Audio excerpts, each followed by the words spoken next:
Hello बच्चों, कैसे हो सब लोग। आज हम बात जो करने जा रहे हैं वो करंट अफेयर्स की करेंगे और 16 तारीख की करंट अफेयर्स देखते हैं कि 16 तारीख की घटनाओं में क्या क्या घटित हुआ है। देखो, करंट अफेयर्स जो है वो किसी भी प्रतियोगिता परीक्षा के लिए बहुत ही ज़्यादा जरूरी विषय है। तुम लोग देख रहे हो आज के समय में कि अधिकतर जो पेपर हो रहे हैं, परीक्षाएं हो रही हैं, उनमें करंट अफेयर्स का बहुत बड़ा रोल निभा रहा है ना। तो करंट अफेयर्स को बहुत अच्छे से तैयार करना है और डेली के डेली करंट अफेयर्स जो है तुम्हें पढ़नी है, हर डे की पढ़नी है। वीडियो तुम लोग किसी चैनल पे मिलेंगी, इसलिए इस चैनल को सब्सक्राइब कर लो जिससे कि डेली की वीडियो जो है तुम्हारे लिए अपडेट होके मिल सके। सबसे पहले कुछ घटनाओं की बात करते हैं। एक बात करते हैं, सबसे पहला क्वेश्चन है कि शंघाई सहयोग संगठन पर्यटन मंत्रियों की बैठक भारत के किस शहर में आयोजित की जाएगी। कौन सी?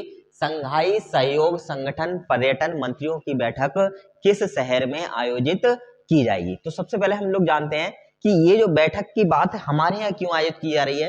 देखो, इस बार इसका जो संगठन का मंत्रिमंडल का संगठन है, इसका जो नेतृत्व करता है, मेजबानी करता देश है, वो है हमारा भारत। क्या है? भारत। ठीक है। और ये जो आयोजित की जाएगी बैठक, ये की जाएगी वाराणसी। कहां पर बेटा? वाराणसी में जो है इस बैठक का आयोजन किया जाएगा।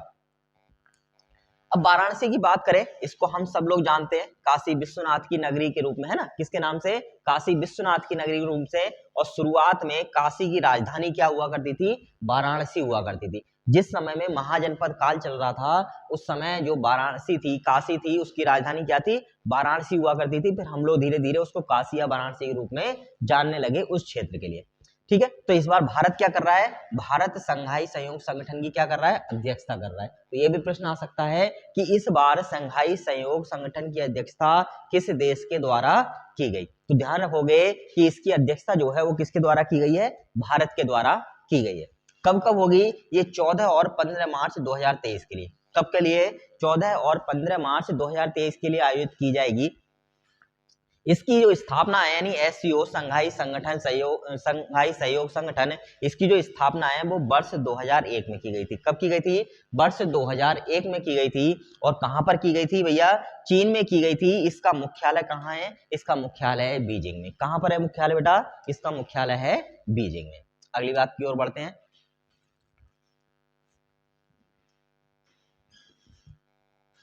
ठीक है, आगे पॉइंट देखते हैं। देखो, अगला है एक्सरसाइज ला पेरोस के तीसरे संस्करण का आयोजन किसके द्वारा किया जा रहा है, यानी किस देश के द्वारा इस युद्धाभ्यास का आयोजन किया जा रहा है। तो वो देश है फ्रांस। कौन सा बेटा? फ्रांस के द्वारा इसका आयोजन किया जा रहा है। देखो, ये जो है एक बहुपक्षीय अभ्यास है। बहुपक्षीय मतलब इसमें कई सारे देश जो हैं मिलकर क्या लेते हैं? भाग लेते हैं, हिस्सा लेते हैं। इसका जो संस्करण करा जाएगा ये हिंद महासागर के क्षेत्र में किया जाएगा। कहाँ किया जाएगा? हिंद महासागर के क्षेत्र में। ठीक है। 2023 का जो संस्करण है इसका, जो 14 मार्च को आयोजित किया जाएगा, ये कहां पर आयोजित होगा? हिंद महासागर में। कहां पर? हिंद महासागर में। और ये ला पेरोस का तीसरा संस्करण होगा। कौन सा संस्करण होगा? तीसरा संस्करण होगा। यह एक द्विवार्षिक एक्सरसाइज है। कैसी है? द्विवार्षिक एक्सरसाइज। अब द्विवार्षिक एक्सरसाइज क्या होती है? देखो, द्विवार्षिक होती है तो 2 वर्ष में एक बार होती है। क्या होती है? 2 वर्ष में एक बार होती है, वो होती है द्विवार्षिक एक्सरसाइज। ठीक है। मुख्य भूमिका किसके द्वारा की गई इसमें? फ्रांसीसी नौसेना के द्वारा। किसके द्वारा बेटा? फ्रांसीसी नौसेना के द्वारा इसको आयोजित किया जा रहा है। इसमें कौन कौन से भाग ले रहे हैं? तो ऑस्ट्रेलियाई नौसेना भाग लेगी, फ्रांसीसी नौसेना भाग लेगी, जैपनीज सेना भाग लेगी। इसके बाद जो रॉयल नेवी और यूनाइटेड स्टेट नेवी, भारतीय नौसेना, ये जो देश हैं ये सारे के सारे इसमें क्या लेने जा रहे हैं? भाग लेने जा रहे हैं। मुख्य भूमिका अगर भारत की ओर से बताएं तो हमारा एक जो स्वदेश निर्मित गाइडेंस मिसाइल है जिसका नाम रखा गया फिग्रेंट। क्या नाम रखा गया? फिग्रेंट INS सह्याद्री, ये इसमें भाग लेगा। और फ्लीट टैंकर INS ज्योति भी जो है इसमें क्या लेगा? भाग लेगा। ये 2 जहाज हैं, नौसेना के प्रमुख गाइडेंस सिस्टम है। ठीक है, ये दोनों की दोनों किस क्या लेने जा रहे हैं? इसमें भाग लेने जा रहे हैं। ठीक है, आगे बढ़ते हैं।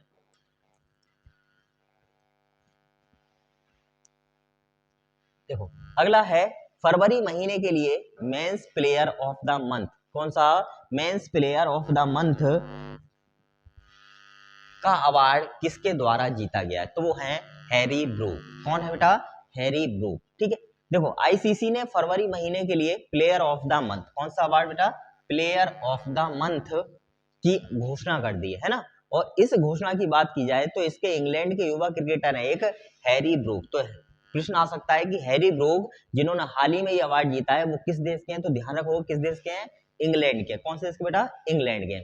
ये दूसरा मौका है जब इन्होंने क्या करा है, ये अवार्ड जीता, यानी हैरी ब्रूक को ये अवार्ड कौन सी बार मिला है, दूसरी बार मिला है। ठीक है, ये जो है इससे पहले की बात की है तो भारत के ऑलराउंडर रविंद्र जडेजा और वेस्ट इंडीज के स्पिनर गुड़ाकेश मोती को पीछे छोड़ते हुए ये अवार्ड जीता था। यानी इन दोनों को जो है, ये दोनों सीरीज पे लगे हुए थे, इनसे ऊपर आकर के इन्होंने क्या करा है, ये अवार्ड जीता है।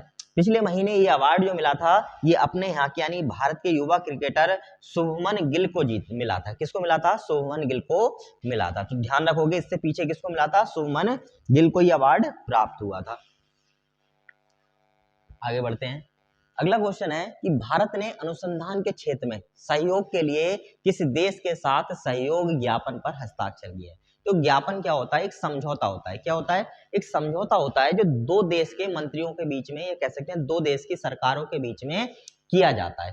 ठीक है, तो उसको क्या बोलते हैं, ज्ञापन किया जाता है। इसमें कागजों का आदान प्रदान किया जाता है ऑफिशियली तौर पर। ठीक है, ऑफिशियल तौर पर किया जाता है, दोनों देश इस पर सहमति जताते हैं और उसके बाद जो है दोनों के सहयोग के लिए बात की जाती है। तो बात करते हैं ये किसके साथ किया गया है, तो ये किया गया है स्वीडन के साथ में। किसके साथ बेटा, स्वीडन के साथ में किया गया है। देखो भारत ने के विज्ञान और इंजीनियरिंग अनुसंधान बोर्ड SERB और स्वीडन के the Swedish foundation of the international cooperation in research and higher education ने एक सहयोग ज्ञापन पर हस्ताक्षर किया। दोनों ने क्या करा है, सहयोग करने के लिए इस बात पर हस्ताक्षर करे हैं। उद्देश्य क्या है, उद्देश्य है इनका अनुसंधान संस्थानों के बीच अनुसंधान नेटवर्किंग को बढ़ाना। ये दोनों संस्थान अपने नियमित वित्त पोषण कार्यक्रम के माध्यम से शोधकर्ताओं की गतिशीलता को सुगम बनाएंगे। क्या करेंगे, दोनों की गतिशीलताओं को सुगम बनाएंगे। बात है स्वीडन की जो राष्ट्र है, ठीक है, स्वीडन क्या है, राष्ट्र है। स्वीडन की राजधानी की बात करें तो इसकी राजधानी क्या है, स्टॉकहोम। स्वीडन की राजधानी क्या है बेटा, स्टॉकहोम है। तो ध्यान रखोगे कि किस देश के मध्य हुआ है, हम लोगों ने हस्ताक्षर किए हैं, वो हमने किए हैं स्वीडन के साथ में। किसके साथ में, स्वीडन के साथ में। अगला क्वेश्चन है G20 फ्लावर फेस्टिवल का आयोजन किस शहर में किया जा रहा है। ठीक है, किसका, G20 फ्लावर फेस्टिवल का आयोजन किस शहर में किया जा रहा है, तो किस में किया जा रहा है बेटा, ये किया जा रहा है इस बार नई दिल्ली में। किसमें, नई दिल्ली, यानी हमारे राजधानी क्षेत्र में जो है इसका आयोजन किया जा रहा है। ठीक है, और कहां पर किया जाएगा, कनॉट प्लेस पे। कहां पर, कनॉट प्लाजा में, कनॉट प्लेस पर दिल्ली के जो है इसका आयोजन किया जाएगा। कब किया गया, 11 मार्च के लिए। कब, 11 मार्च से।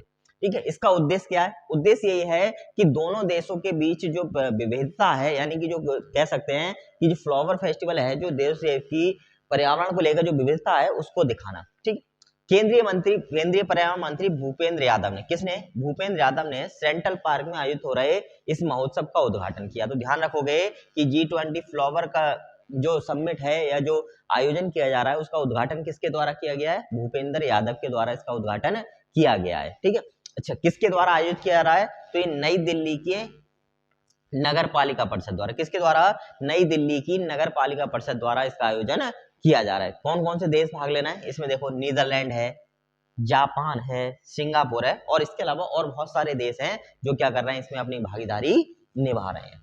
आगे बढ़ते हैं।